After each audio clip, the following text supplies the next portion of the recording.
반갑습니다. 네. 2년 전에 뵀던 분 혹시 계실까요? 네. 2년 전에 마음이라고 하는 주제로 금요 철야 때 여러분 찾아뵀었던 것 같고요. 작년에 시드니로 이사를 오게 됐어요. 캔버라에 25년을 살다가 이사를 오게 됐는데 어느 교회를 나갈까 고민을 많이 하다가 우리 담임 목사님의 권유로 순복음교회로 정착을 하게 됐습니다. 3부 예배에 참석하고 있는데 찬양이 얼마나 뜨거운지 몰라요. 그리고 또 열정적으로 매주 설교해 주시는 목사님 통해서 많은 은혜 받고 있습니다. 어느 날 그 청년부 목사님께서 전화를 주셨더라고요. 5월에 우리 청년들 제자훈련을 하는데 좀 가정에 대해서 좀 얘기를 해주셨으면 좋겠다고 말씀을 하셨어요. 그래서 평소에 우리 젊은이들에 대한 마음도 많이 있고 저도 지금 20대 아이들이 저희 집에 많이 있거든요. 그래서 늘 그 아이들을 위해서 기도하는 마음이 있고 해서 바로 말씀하시자마자 하겠습니다. 네, 그렇게 말씀드렸어요. 네. 그런데 또 우리 담임 목사님께서 우리 청년들뿐만 아니라 우리 성도님들도 이런 내용을 좀 다루면 좋겠다라는 생각이 있으셨던 것 같아요. 그래서 조금 더 넓은 곳에서 이렇게 말씀을 나누게 됐습니다. 감사하고요. 저는 오랫동안 상담사로 호주에서 일을 하고 학교에서 또 상담학을 가르치는 그런 역할을 해오고 있는데요. 가끔 성으로 인해서, 성 문제로 인해서 어려움을 겪으시는 다양한 분들을 상담하게 됩니다. 외도의 문제 때문에 힘들어 하시는 분도 상담하기도 하고 또 성 정체성 때문에 힘들어하는 분을 상담하기도 했는데요. 우리 나라법이 바뀌어서 이제는 성 정체성의 문제를 가지고는 상담을 하면 안 된다. 전환에 대한 상담을 하면 안 된다라고 법이 바뀌어서 우리 크리스찬들이 하나님이 기뻐하는 성윤리를 나누고 전하는 데 있어서 쉬운 그런 시대는 아닌 것 같습니다. 그렇지만 오늘 함께 하나님은 우리가 어떻게 살아가기를 원하고 또 우리 주위에 있는 사람들과 어떻게 지내야 하는지 또 나의 소중한 가정을 어떻게 지켜야 하는지 특별히 성적인 부분에서 함께 나누는 시간 가지려고 합니다. 제가 상담사로 있다 보니까 가끔 또 다른 상담사인 선생님과 서로 이렇게 모니터링을 해주고 슈퍼비전을 해줄 때가 있어요. 근데 저랑 자주 만나시는 한 분이 저는 다른 상담으로는 다 할 수 있겠는데 성상담은 잘 못하겠다고 얘기하시더라고요. 그분이 너무 신실한 크리스찬이시고 너무 거룩한 가정에서 쭉 자라신 것 같아요. 그래서 왠지 성상담을 하려고 하면 너무 불편하고 힘들어서 다른 사람에게 소개를 한다고 하시더라고요. 그래서 제가 그런 케이스 있으면 저한테 주세요. 제가 그렇게 말씀을 드렸는데요.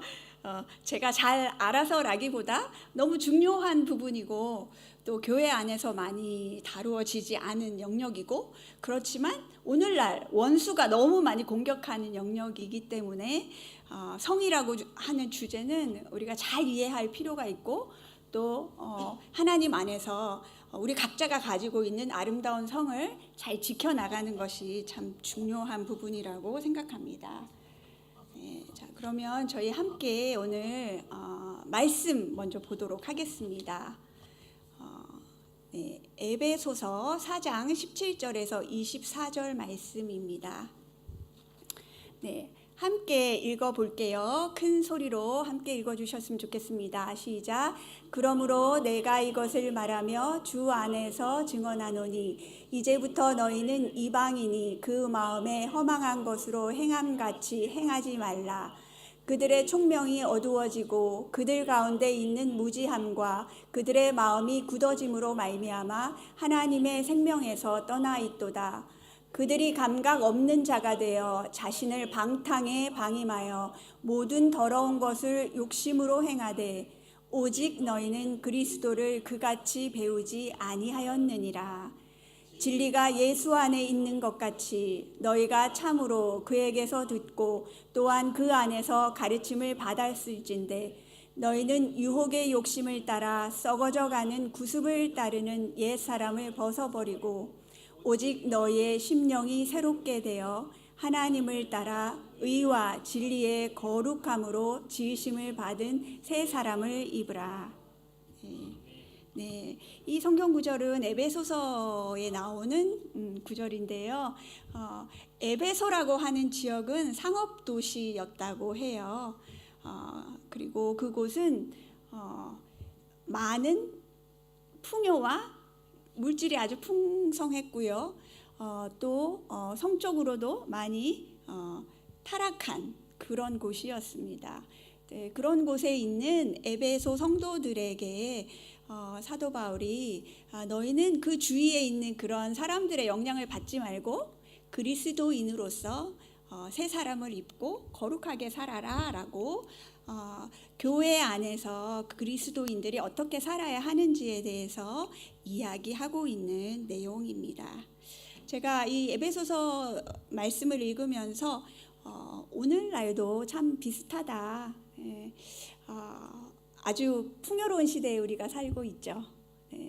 그리고 예전에 그 신약 시대에는 풍요와 다산 이런 것을 되게 중요시 여겼죠. 근데 오늘날은 다산은 중요시 여기지 않고 자유로운 성, 어떤 쾌락에 중심된 그런 부분을 중요시 여기는 그런 시대를 살아가고 있는데요.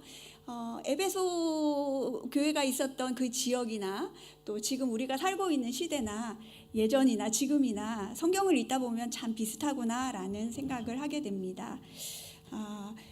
오늘날 우리 젊은이들이 살아가고 있는 이 세상은 참 많은 유혹들이 있는 세상인 것 같아요. 그래서 이 세상과 구별되어서 그리스도인으로서 다르게 살아가는 것이 정말 쉽지 않은 그런 시대를 살아가고 있습니다. 저희 그 아들이 대학을 들어가더니 아이의 신앙이 좀 이렇게 많이 흔들리더라고요. 그 대학이라고 하는 곳에 가면 가장 최신 학문, 진보적인 사상 이런 것들을 접하는 곳이 대학이죠. 그래서 대학에 가서 친구들도 만나고 또 새로운 이런 중고등학생 때 못 듣던 얘기들을 막 들으면서 어느 날 저희 아이가 예배를 딱 드리고 나서 그러더라고요. 이 아이가 사실 어렸을 때 성령 세례까지 받고 되게 하나님을 사랑하던 아이였어요. 근데 저한테 예배 끝나고 나서 엄마 나 하나님 안 믿고 싶어 그러더라고요. 되게 충격을 받았어요.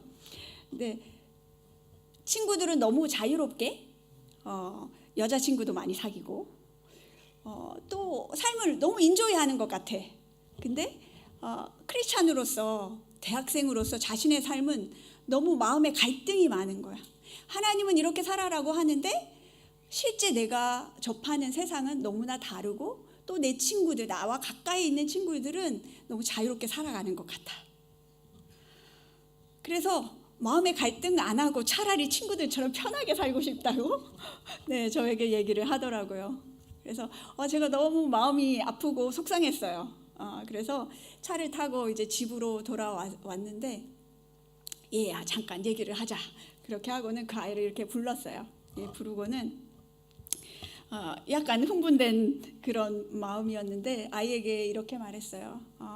너가 친구들처럼 그렇게 좀 자유롭고 편안하게 살아가고 싶은 그런 마음은 이해한다. 그런데 대학에서 만난 친구는 잠깐 본 친구들이 아니냐. 근데 그 아이들이 말하고 그 아이들이 보여준 것에 너가 그렇게 쉽게 너무 중요한 것을 버리고 너의 마음을 주면 되겠니? 엄마 아빠가 믿는 하나님은 평생을 걸쳐서 믿었던 하나님이고 그리고 엄마 아빠는 평생 너에게 영향을 주지 않았니? 그런데 어떻게 그걸 그렇게 쉽게 버리려고 하니? 라고 아이에게 이야기를 했어요. 그래서 적어도 엄마 아빠가 이렇게 오랫동안 믿고 있는 신앙이라면 그게 뭔가 하고 너가 조금은 더 길게 붙잡고 살아야 되지 않겠니? 이렇게 이야기를 했어요. 근데 아이가 그 말을 듣고 나서 한참 오랫동안 생각을 하는 것 같더라고요. 그리고 다행히 계속해서 교회를 나오고 지금도 하나님을 사랑하면서 신앙생활을 하고 있습니다. 네.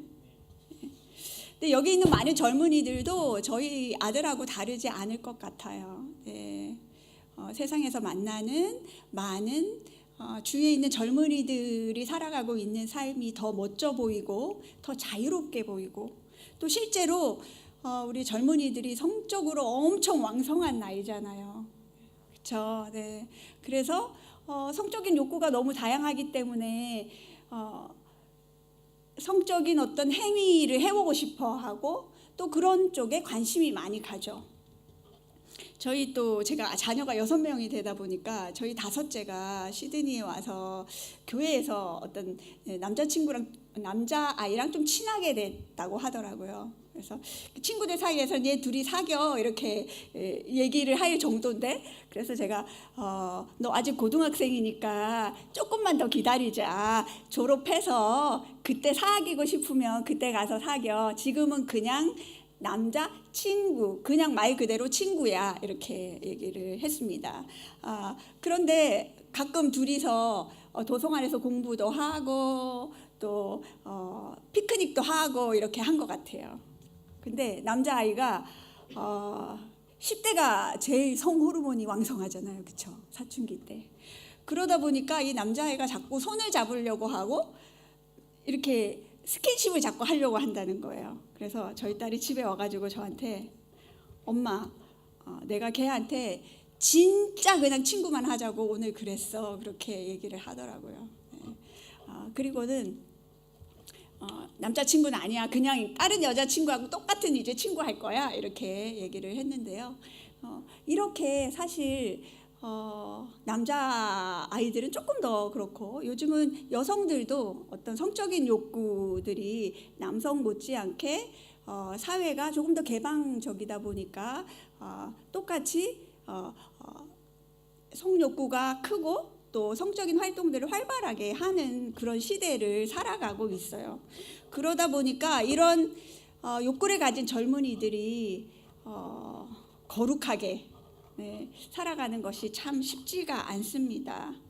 특히 그 중에 하나 어떤 게 어렵냐면 요즘은 결혼을 너무 늦게 하잖아요. 그렇죠? 네. 평균 결혼 연령이 여성이 한국에서 조사를 하니까 31세고요. 남성은 이제 33.5세예요. 네. 근데 청소년기가 언제 되죠? 보통 한 12세 여자 아이들은 빠르면 요즘 5학년, 6학년 때도 사춘기가 되기도 하는데요. 그러면 그때부터 이제 되게 왕성한 성적인 욕구가 일어나는 시기인데 그때부터 33살까지 참아야 되니 얼마나 힘들겠어요. 그래서 가끔은 제가 저희 아이들도 보면서 야, 너희들이 사는 세상이 참 힘들다. 유혹도 많고 그리고 또 하나님의 뜻대로 살아가는 것이 그래서 참 쉽지 않은 것 같아요. 네. 산업시대 이전에만 해도 청소년기도 없었어요. 바로 이제 성적인 어떤 징후가 나타나고 청소년이 될 정도가 되면 다들 결혼을 했어요. 그러다 보니까 지금과 같은 그런 갈등들이 많이 없는데요. 그래서 청년들이 결혼하기 전까지 성경에서 말하고 있는 결혼 안에서 성관계는 가져야 된다라고 하는 이것을 지키기가 정말 어려워요. 어려우시죠? 네. 그래서 요즘 그 유튜브 같은 데 보면 청년들이 사역하시는 목사님들이나 또 다른 사역자분들이 이런 부분들에 대해서 청년들에게 좀 이야기하는 부분들이 많이 있는데요. 예전보다는 상당히 조금 진보적인 그런 이야기들을 좀 많이 하고 있는 것을 보게 됩니다. 그래서 사실 저도 이제 나이가 50이 넘었거든요. 그러다 보니까 아마 젊은 사람들에게는 얘기하는 게 좀 너무 보수적이시다, 좀 꼰대시다 이렇게 얘기하실 수도 있을 것 같아요. 그래서 제가 오늘 하는 이야기들이 그렇게 다가가지 않았으면 하는 마음이 많은데요. 그렇지만 이런 성적인 부분에 있어서의 문제는 어제 오늘의 문제가 아니라 고대 시대부터 또 신구약 시대에 또 지금까지 항상 있는 문제입니다. 그리고 고대 시대부터 지금까지 하나님은 똑같이 한결같은 메시지를 저희에게 들려주고 있어요. 그래서 우리 청년들이 세상에서 듣는 많은 소리들, 또 세상에 일반화되어 있는 많은 문화들, 그런 것에 유혹을 받거나 영향을 받을 수 있지만 잘 분별하기 위해서 하나님의 말씀 안에 바로 서 있는 것이 너무 중요합니다. 네.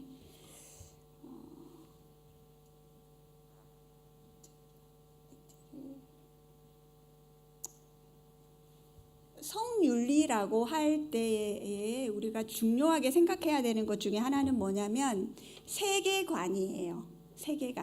세계관이라는 말 많이 들으셨고, 오늘날 시대가 세계관 전쟁이 있는 시대다 이런 말 많이 들으셨죠. 네. 세계관이란 영어로 하면 월드뷰죠. 세상을 향한 관점이에요. 세상을 향해서 어떤 관점을 가지고 있느냐가 사람들마다 다 틀려요. 그런데 이 세계관은 무엇에 영향을 많이 받냐면 그 시대의 주요한 철학, 사상 이런 것에 영향을 정말 많이 받아요. 오늘날 시대를 포스트 모더니즘 시대라고 하잖아요. 그렇죠? 그래서 제가 대학생 때부터 요즘은 포스트 모더니즘 시대야 라고 이렇게 이야기했지만 그게 실제화돼서 정책으로 사람들의 삶에 깊이 스며든 것은 제가 보기에 제 대학생 시대에는 그렇지 않았던 것 같아요. 여전히 보수적이고 모든 사람들이 믿는 어떤 하나의 진리라고 생각하는 기준이 있었던 것 같아요. 근데 2000년대를 전후로 하면서 더 확연하게 그 결과들이 많이 나타나는 것을 보게 됩니다. 그래서 지금은 이런 철학의 영향력이 사회 정책 구석구석 안에 다 들어가 있어요. 최근에 아주 인기 있었던 TV 드라마 있었어요. 폭삭 속가수다. 네, 제가 보니까 많은 목사님들이 그 드라마에 은혜를 받으셔가지고 설교 시간에 엄청 얘기를 하시더라고요. 여러분도 은혜 받으신 분 중에 한 분이신지 모르겠는데요. 네, 저도 너무 재밌다고 얘기를 들어서 처음부터 봤는데 그 안에는 너무 휴머니즘적인 사랑의 이야기, 공동체 안에서 서로가 서로를 돌봐주는 이야기, 어려움을 견디고 이겨나가는 이야기, 그런 부분들이 감동적으로 그려져 있어요. 그래서 특히 연세가 많으신 분들은 옛날에 저랬었지, 우리도 저렇게 어려움을 겪었는데 지금 우리가 이렇게 살아가고 있지라고 하는 것을 공감하면서 많이 보셨을 거예요. 그런데 그 드라마 안에 우리가 알지 못하는 철학과 현대 사상이 깊이 들어가 있어요. 어떤 게 들어가 있을까요? 요즘 아주 핫한 게 뭐죠? 페미니즘 사상이죠. 네. 여성주의 사상. 네. 역사적으로 보면 우리 여성들은 사회적으로 정말 핍박을 많이 받았어요. 네. 여성들이 너무 인간 대접을 못 받았고 살았기 때문에 어느 순간부터 아니다, 우리 여성들이 남성보다 뒤떨어진 게 없지 않아? 더 낫지라고 하면서 이제 여성들이 자신들의 목소리를 내기 시작했어요. 그래서 제일 처음에는 미국에서 여성들이 참정권을 얻고자 운동을 벌였어요. 우리도 사람인데 왜 투표를 할 수 있는 권리를 안 주냐? 라고 하면서 싸웠어요. 그래서 참정권을 얻게 됐어요. 그것으로부터 처음에 페미니즘이 시작이 됐고요. 또 이렇게 페미니즘이 활발하게 될 수 있었던 배경 중에는 어떤 성의 자유를 누릴 수 있는 것도 있었습니다. 콘돔이 개발이 되고 또 많은 성병을 치료할 수 있는 이런 약들이 개발이 되면서 그리고 여성들이 남성에게 성적으로 억압되어진 역사적인 어떤 기록들이 너무 많기 때문에 그런 것에 모든 걸 반해서 여성들이 자신들의 힘을 얻기 위해서 노력을 기울인 거죠. 그래서 저는 여성들이 참정권을 얻기 위해서 이렇게 노력을 했구나. 영화 같은 거 보면 첫 여성 재판관의 스토리를 영화로 만든 것들이 있어요. 그러면 남자분들이 그분이 재판관이 안 되도록 처음에는 하버드의 그 법대에서 공부도 못하도록 했어요. 여성들이 지금 이렇게 어떤 권리를 되찾기 위해서 사실은 피 흘리는 노력이 있긴 했죠. 필요한 부분이 많이 있었어요. 그런데 이 여성주의가 지금은 조금 극단적으로 가고 있어요. 그래서 여성주의의 핵심은 뭐냐면 우리가 여성으로 살아가는 것은 여성은 이러해야 된다라고 하는 성 역할을 교육받았기 때문이다. 남성이 이렇게 살아가는 것은 남자는 이렇게 해야 돼, 남자는 울면 안 돼 라고 하는 것부터 해서 남자로서의 어떤 성 역할을 교육받았기 때문에 남자들이 이렇게 살아간 거다라고 생각합니다. 물론 교육적으로 배우는 것들이 있어요. 그렇죠? 네. 그렇지만 하나님께서 원래 남자, 여자로 창조하신 것이 더 기본이에요. 그런데 극단적인 이제 여성주의가 지금은 어디로 가고 있냐면 남자가 필요 없어. 그리고 성을 해체하는 것으로 가고 있습니다. 되게 안타까운 것은 뭐냐면 우리 한국에 요즘 레즈비언들이 정말 많아지고 있어요. 많은 여성들이 가정에서 자라나면서 좋은 아버지를 많이 못 봤어요. 가부장적이고 아버지로부터 사랑보다는 늘 야단을 듣고 자기 맘대로 하고 폭력적인 아버지, 알코올 중독에 빠진 아버지. 또 우리나라는 아버지들이 전쟁에 참여했었잖아요. 그렇죠? 그러면서 트라우마를 많이 경험하셨어요. 그러다 보니까 가정에서 좋은 아빠로서의 역할을 배우지 못하신 분들이 많으셨고 본인의 상처를 가정의 식구들에게 주는 경우가 많았습니다. 그러다 보니까 남성 혐오주의가 많이 생겼고 한국에 보면 나는 엄마를 너무 존경해요 하는 사람들이 참 많아요. 근데 나는 내 아버지를 정말 존경해요 하는 사람은 있지만 상당히 적습니다. 그러면서 사회 전반적으로 여성들이 남자 필요 없어 라고 생각하게 되는 거죠.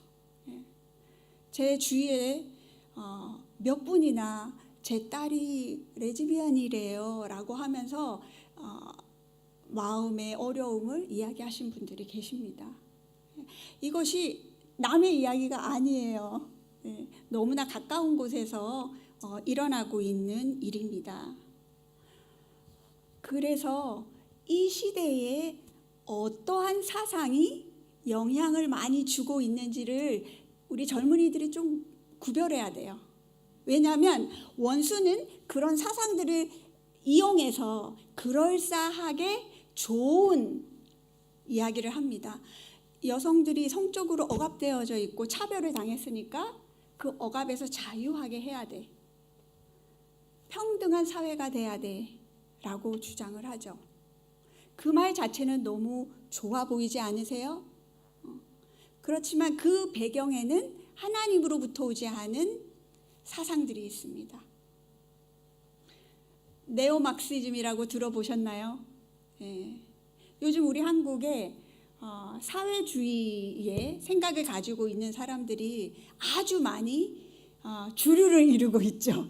네, 저는 뭐 우파도 아니고 좌파도 아닙니다. 그런데 여기에서 말하고 싶은 건 뭐냐면 사회주의 사상 자체는 하나님으로부터 온 것은 아니에요. 유물론에서 온 것이고 또 그것이 더 발전해서 2차 세계대전 이후에 사회주의 사상에서 공산주의를 원하시는 사람들은 이 사회를 전복시키기 원하죠. 그런데 보니까 기독교라고 하는 것이 서구 사회를 너무 강하게 붙잡고 있고 또 그 기독교 안에 가정이라고 하는 것이 너무 스트롱해. 그래서 이렇게 전쟁이 일어나도 흔들리지 않고 넘어지지 않네? 네오막시즘이라고 하는 것에서는요, 사회, 경제, 문화 모든 영역에서 자본주의를 분석했어요. 그래서 이 자본주의가 어떻게 유지가 되고 있는지를 관찰했어요. 그랬더니 자본주의 안에는 기독교가 있고 기독교 안에는 강한 가정이 있더라. 그러면 성의 자유를 주면 가정이 해체되겠네? 가정이 해체되면 교회가 무너지겠네? 교회가 무너지면 사회가 혼란스럽겠네? 그러면 그때 이 사회를 혁명을 일으켜서 전복을 시키면 되겠다라고 하는 것이 네오막시즘에서 주장하고 있는 거예요. 근데 우리 젊은이들은 요즘 너무 많은 사상들이 다 크리스찬들을 반대하고 있죠. 예를 들면 뭐 자유주의 사상. 나는 내가 원하는 권리를 누릴 수 있어. 너무 아름답죠. 그런데 거기에는 책임이 동반되지 않는 경우가 너무 많습니다. 이 모든 사상들이 크리스찬을 어게인스트하고 기독교를 반대하면서 동시에 아름다운 이름으로 우리 젊은이들을 유혹하고 있습니다. 그래서 우리 젊은이들은 이것이 단순히 왜 성경에서는 결혼 안에서만 성관계를 지키라고 하지? 라고 하면서 너무 옛날 이야기고 너무 보수적이다 라고 청년들은 생각할 수 있는데 하나님은 그것을 통해서 여러분을 보호하기 원하십니다. 성경에 보면 레위기에도 여러 가지 율법들이 있잖아요. 그것을 읽었을 때 하나님 왜 이렇게 하라고 하시지? 왜 이렇게 율법적으로 매인 삶을 살게 하기를 원하시지? 그런 질문들을 많이 하게 됐는데 자세하게 성경을 공부하게 되면 그 시대에 그것을 지켰을 때 거룩한 하나님의 백성으로 건강하게 행복하게 잘 살아갈 수 있기 위한 하나님의 방침이었다라고 하는 걸 알 수 있었어요. 하나님께서 여러분으로 하여금 결혼 안에서만 성관계를 가져라라고 하는 것은 여러분들을 건강하고 행복하게 이 땅에서 가정을 통해서 하나님의 천국을 경험하기 위한 하나님의 계획이에요. 그런데 요즘 젊은이들은 반대로 생각하죠. 오히려 교회가 나를 자유롭지 못하게 묶어버린다라고 생각하는데 그것은 사단이 주는 거짓말입니다. 뭐 저희 딸한테 들은 얘기긴 한데요. 요즘 젊은이들이 그래서 제가 리서치도 해봤어요. 인터넷에 보니까 채팅방을 통해서 데이트할 대상을 찾는 사람들이 상당히 많이 있다고 해요. 그렇죠. 요즘은 뭐 교회에 오면 좀 젊은이들을 만날 수 있을지 모르나 일상생활을 다 개인적으로 하다 보면 데이트 상대를 만나기가 쉽지가 않잖아요. 그러다 보니까 크리스찬이든 난 크리스찬이든 이 데이팅 앱을 통해서 사람을 많이 만나게 돼요. 근데 조사에 의하면 그 중에 한 40% 정도는 정말 순수한 의도로 좋은 미래의 반려자를 생각하면서 그 데이팅 앱에서 조건이 맞는 사람들을 찾는 사람들이 있어요. 그런데 그 중에 20%는 순수하게 성관계를 맺기 위해서 거기에 접속을 해서 상대방을 구하고요. 그 외에 나머지 40% 가까이 되는 사람들은 캐주얼 데이팅을 위해서 접속을 한대요.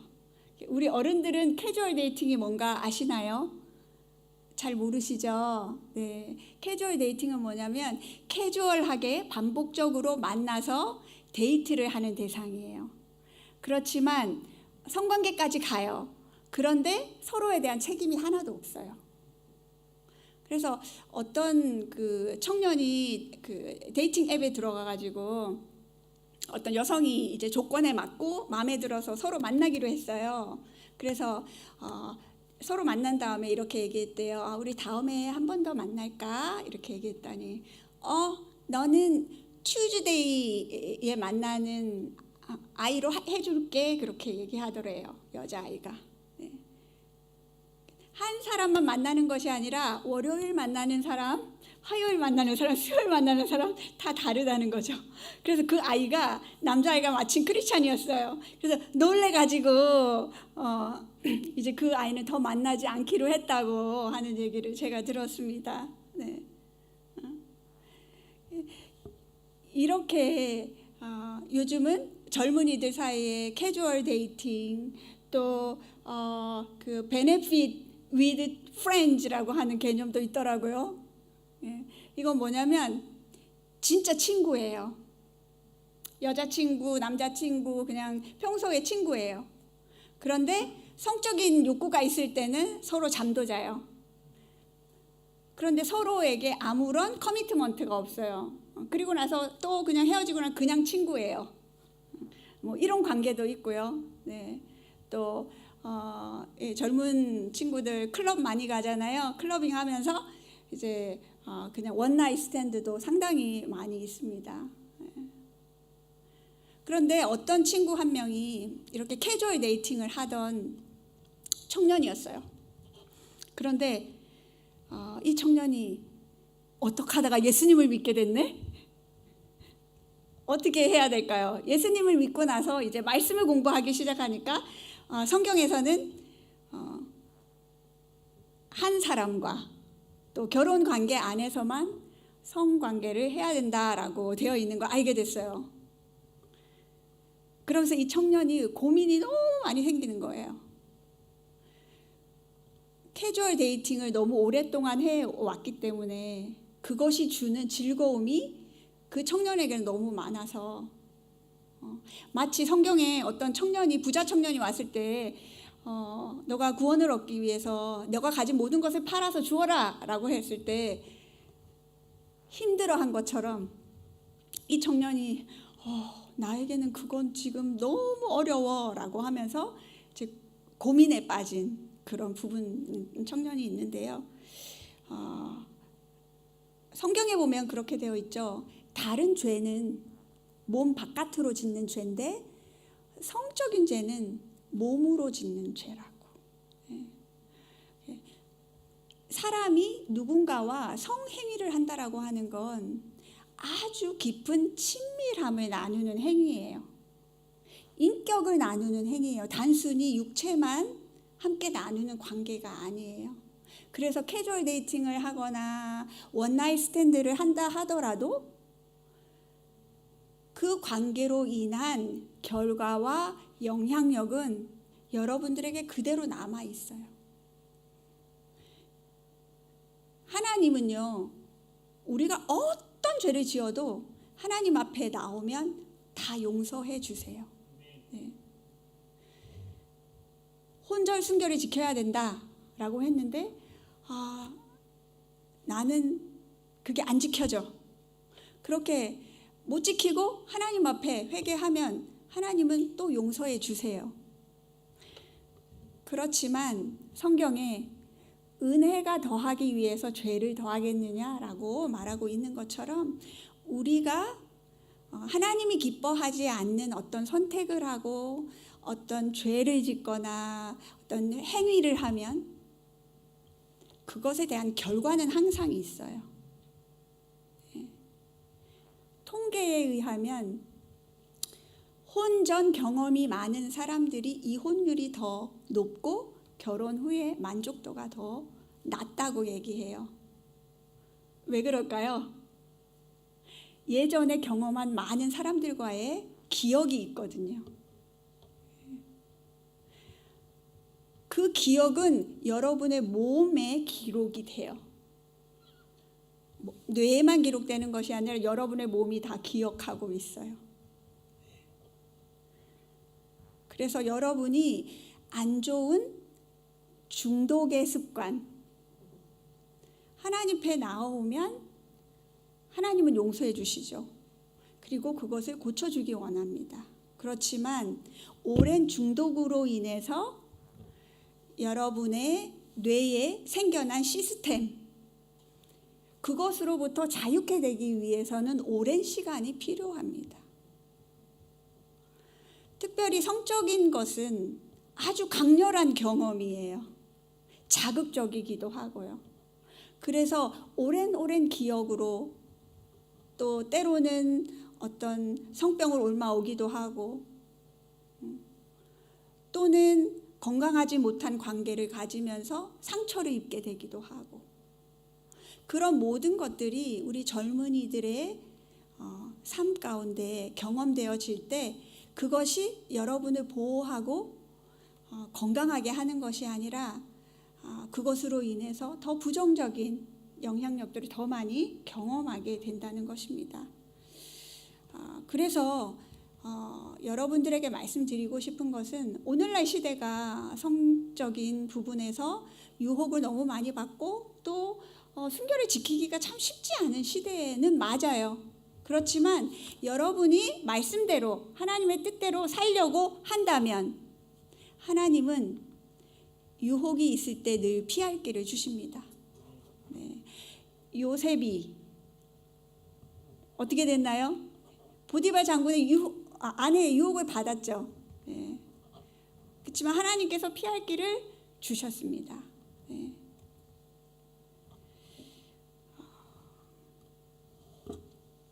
그리고 이제 파트너가 있으신 분들 있으실 거예요. 우리 청년들 중에서도 이미 오랫동안 사귀고 있는 이런 대상이 있는 사람들이 있을 거예요.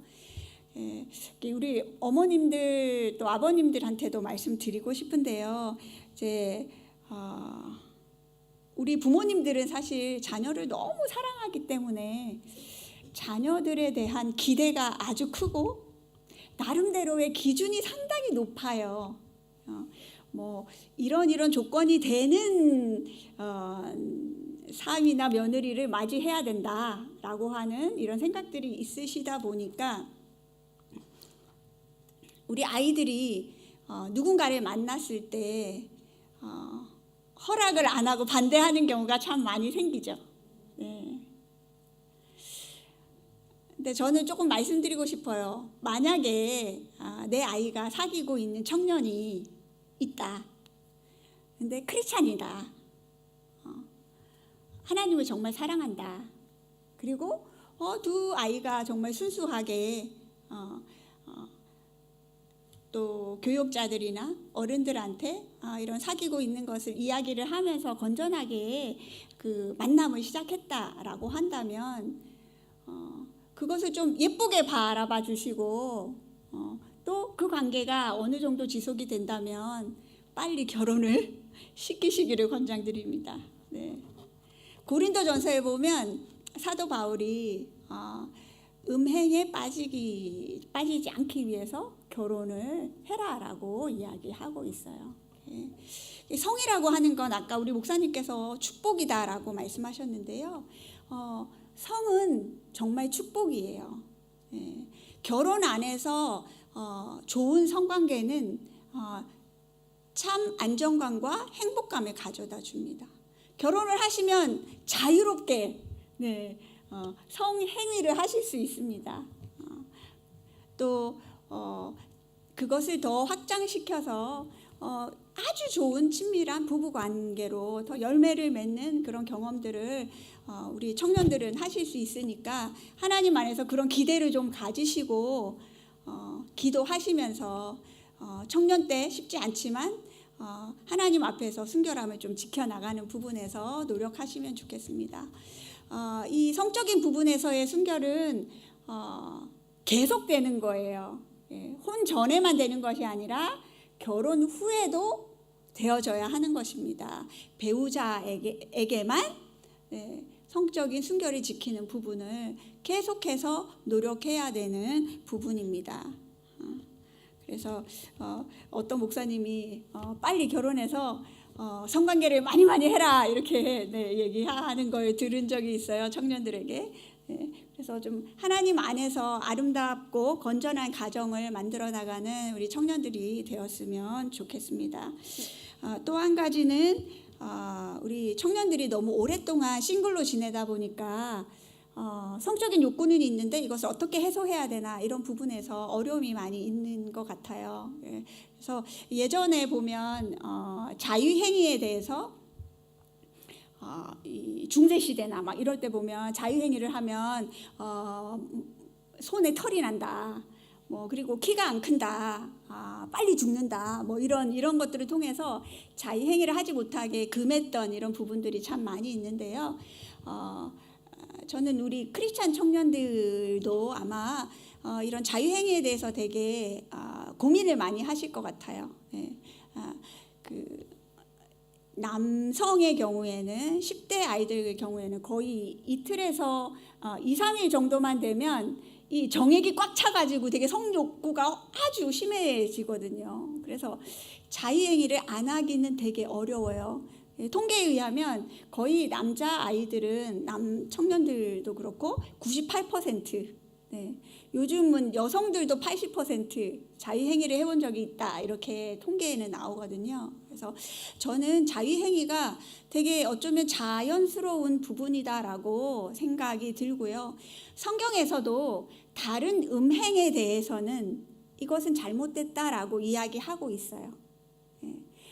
동성애도 음행의 한 부분으로 성경에서는 분명히 명확하게 이야기를 하고 있습니다. 그런데 자유행위를 열심히 해라 또는 자유행위를 하지 마라 이런 얘기는 성경에는 나와 있지 않아요. 그래서 저는 자유행위 때문에 우리 청년들이 너무 좀 수치감을 느낀다거나 죄책감을 너무 많이 느껴서 하나님 앞에 잘 나아가지 못하는 장애물이 되지 않았으면 좋겠어요. 성적인 욕구는 하나님이 주신 자연스러운 것이기 때문에 너무 잦은 자유행위 그리고 자유행위를 하면서 야동을 계속 봐, 포르노를 봐 이렇게 되는 건 잘못된 거예요. 왜냐하면 포르노나 이런 야동 이런 것들은 상업적으로 만들어진 상품이거든요. 그래서 여러분들로 하여금 성을 어떻게 할까요? 인격적인 존재로 느끼게 하는 것이 아니고 상품화시키죠. 그리고 이렇게 자유행위를 할 때 사정을 하면서 남성들 같은 경우 또 몸에서 엔돌핀이 나와요. 행복 호르몬이 나와요. 그런데 문제는 뭐냐면 그렇게 해서 행복감을 느끼고 잠시 만족하는 것 괜찮아요. 그런데 이것이 중독으로 되면 어떻게 되냐면 더 자극적인 것이 있어야 엔돌핀이 나와요. 그래서 자유행위를 너무 많이 한 사람들, 중독적으로 많이 한 경우에는 나중에 결혼을 하면 성기능에 장애가 오는 경우가 많아요. 혹시 발기부전증, 조루증 이런 거 들어보신 적 있으세요?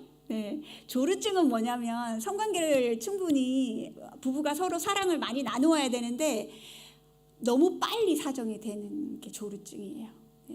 그리고 발기부전은 뭐냐면 남성의 성기가 이렇게 일렉션이 돼야지 성관계를 할 수 있는데 그게 안 되는 거예요.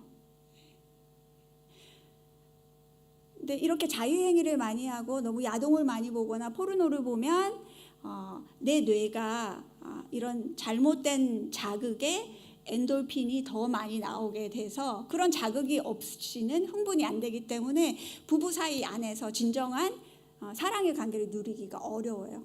그래서 자유행위는 자연스러운 것이고 가끔 너무 성적인 욕구가 찰 때 하는 건 자연스럽기 때문에 그것 가지고 죄책감을 너무 가지지 말아라 라고 말씀드리고 싶고요.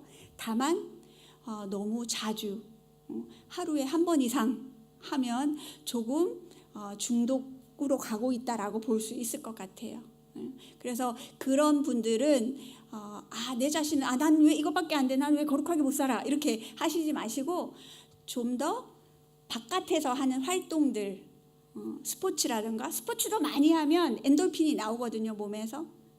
그래서 엔돌핀을 느낄 수 있는 다른 활동들을 통해서 내 안에 있는 젊은 에너지를 좀 많이 발산하면 좋겠어요. 특별히 우리 교회 안에서 청년들이 좀 자주 모여서 같이 노시고 몸으로 하는 여러 가지 활동들을 또 주님을 위해서 많이 하시다 보면 그런 부분에서도 좀 자유로워지지 않을까라는 생각을 하게 됩니다.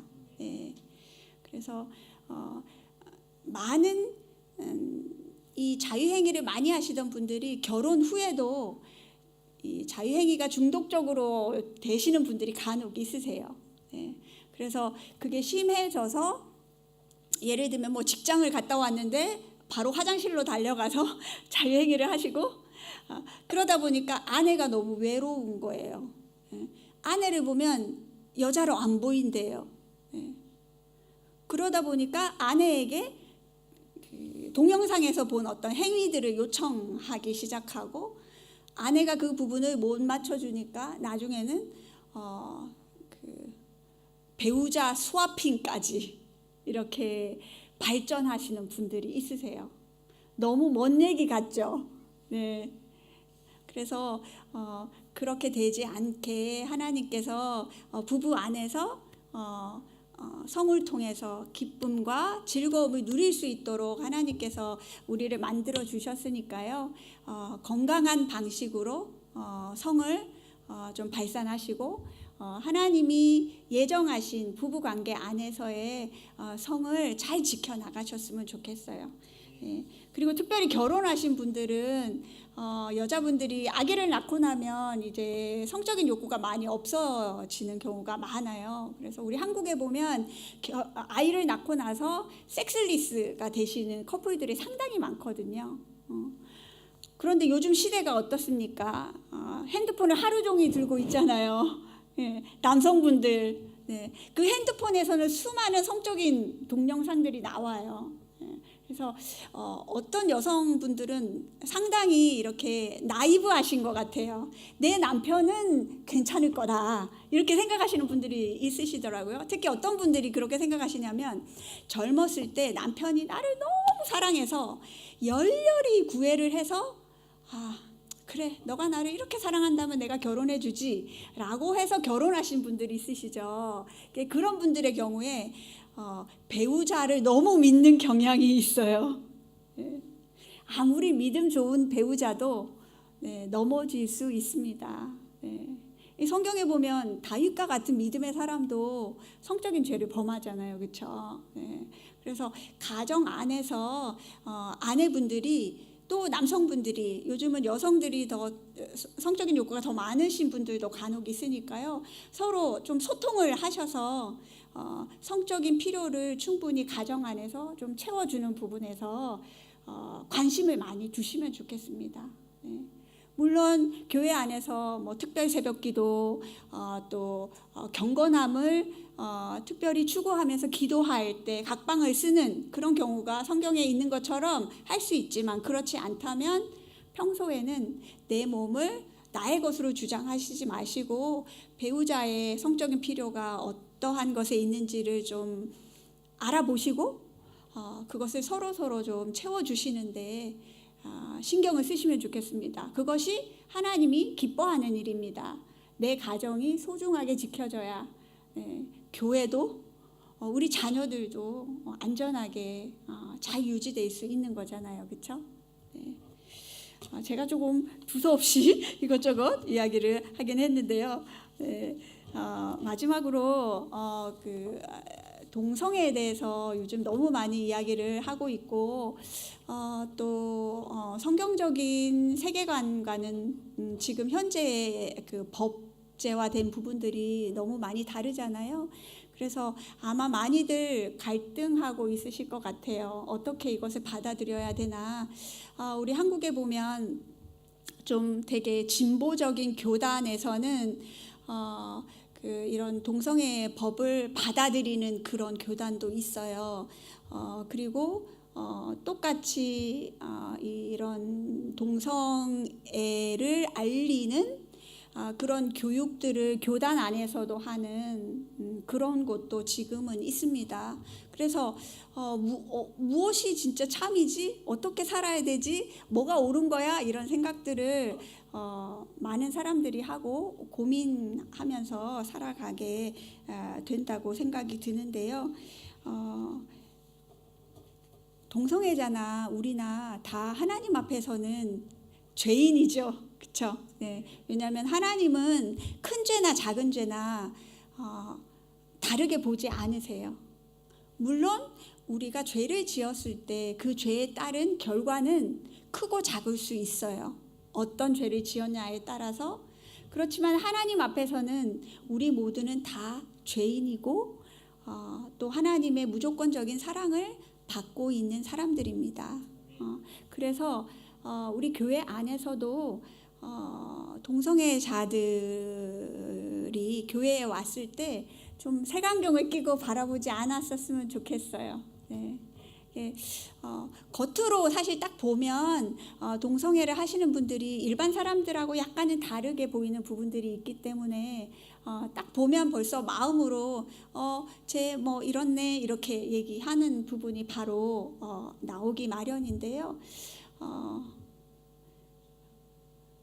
그 분들도 하나님이 동일하게 사랑하시는 사람이죠, 그렇죠? 네, 그래서 우리 안에 좀 다양한 사람들을 좀 품을 수 있으면 좋겠습니다. 사실 교회 안에 장애인들이라던가 또 소외된 여러 계층 사람들이 어떤 교회에 가면 정착을 잘 못하시는 분들이 많아요. 왜냐하면 다른 시선으로 바라보기 때문에, 차별의 시선으로 바라보기 때문이에요. 그래서 우리가 그런 시선으로 바라보지 않고 그들을 품어주는 거 너무 중요한 부분이라고 생각이 들고요. 내 안에 혹시 다른 부분에 대해서 너무 거부감이 많이 느껴지는 부분들이 있다면 하나님 앞에 좀 기도하시면서 그들을 품고 사랑하는 마음을 달라고 기도하셔야 될 것 같아요. 네. 그런데 성경은 그렇다고 해서 동성애 자체를 옳다고 말하고 있지 않습니다. 구약 성경에서 신약 성경에서 명확하게 동성애는 하나님이 싫어하는 음행하는 죄에 속한다라고 그렇게 이야기하고 있어요. 네. 요즘 동성애를 많이 옹호하는 사람들이 성경에 동성애는 안 된다라는 말은 없었어 이렇게 이야기하면서 예수님도 다 품어줬잖아. 그래서 다 품어주고 그들을 다 있는 그대로 이해해야지라고 이야기하시는 분들이 많이 있으세요. 네. 품어주고 사랑하는 건 우리 모두가 해야 될 일이에요. 그렇지만 하나님이 말씀하신 진리는 우리는 고수하고 지켜나가야 합니다. 그래야 우리가 살 수 있습니다. 이스라엘 백성이 하나님을 저버리기 시작했을 때 이방신들을 섬기는 사람들과 조금씩 섞여나지기 시작했어요. 조금씩 더 섞여지다 보니까 산당도 세우고 하나님도 믿지만 이 우상도 바알 신상도 믿고 이것도 좋고 저것도 좋아. 이렇게 하면서 결국 멸망의 길로 갔습니다. 이 시대는 성경에 나오는 어떠한 시대보다도 물질이 풍요한 시대이고요. 또 동시에 성적으로 타락한 시대예요. 그래서 어쩌면 지금의 세상이 많은 사람들이 몰락으로 가고 있다라고 보기도 하죠. 하나님을 떠났기 때문에 그 결과를 우리는 경험하고 있습니다.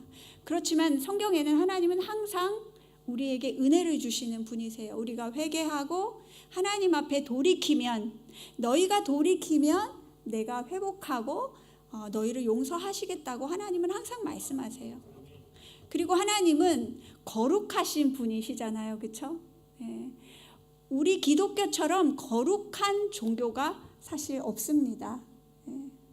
그래서 동성애를 받아들인다라고 하는 건 세상과 타협하는 것이고 또 하나님의 거룩함을 깨뜨리는 행위라고 저는 생각합니다. 예. 그리고 동성애를 통해서는 하나님이 처음 사람과 하와와 아담을 만드시고 생육하고 번성하라고 하셨잖아요. 그렇죠? 동성애를 통해서는 생육하고 번성하는 하나님의 생명을 이어갈 수가 없습니다. 하나님으로부터 온 것이 아니에요. 그리고 동성애는 사회적 성이잖아요. 사회적 성이 뭔가요? 포스트 모더니즘에서 말하는 진리는 그냥 사람들이 사회적으로 만들어낸 거야. 교육을 통해서 무리가 모여서 이것을 진리라고 하니까 진리야 라고 이야기하는 거죠. 그런가요? 네. 물론 문화적인 어떤 규칙이나 또 시대에 따라서 달라지는 부분이 있지만 하나님의 근본적인 변치 않는 진리는 끝까지 지켜져야 합니다. 구원은 오직 예수 그리스도께 있는 거죠. 그렇죠? 네.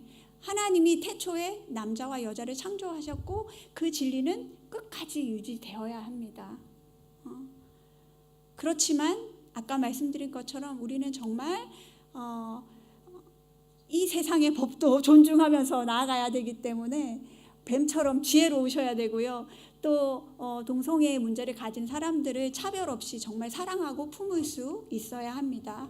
그럴 때 하나님께서 우리로 하여금 그들을 구원할 수 있는 힘을 줄 거예요. 네. 성경에는 사랑 가운데 진리를 말하라고 이야기합니다. 먼저 사랑이에요. 잘못된 것을 먼저 지적하는 것이 아니라 사랑으로 품고 그 다음에 진리로 가르쳐야 합니다. 그것이 우리가 나아가야 될 방향이라고 생각합니다.